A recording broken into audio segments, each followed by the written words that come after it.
A expectación é máxima na lonxa do Grove cada vez que se abre a tempada da centola. A rula grovense é unha das máis importantes de Galicia. O prezo da primeira poxa marca as expectativas da campaña.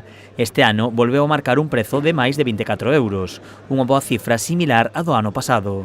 Pero o importante é a calidad, e aquí no Grove temos calidad.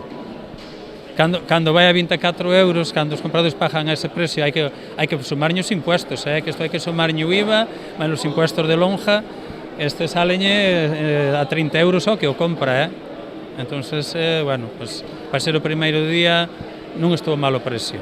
No Grove saíron a captura da centola máis de 60 barcos, cunha cota máxima de 35 kilos por mariñeiro e barco. A xornada foi diferente segundo onde faenaran. Os que o fixeron ao abrigo da ría tiveron máis facilidades para completar a cota.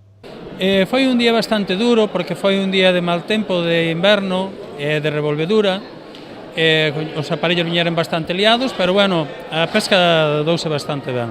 De aquí dentro da ría, pois ainda traballaron ben, dentro do que cabe, o mal tempo alá na costa, pois non nos axudou moito.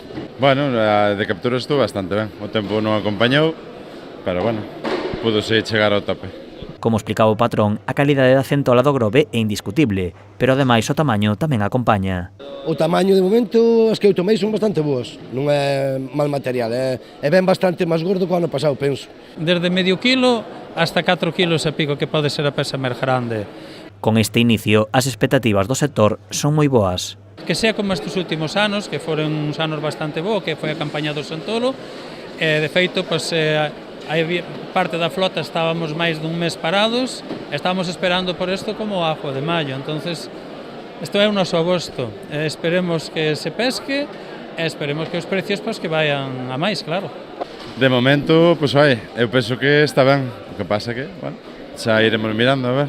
A campaña da centola pode alongarse ata o mes de maio ou xuño, pero a clave é durante estes meses previos a Nadal. O Día de Reis é o que marca a fin da etapa forte da campaña.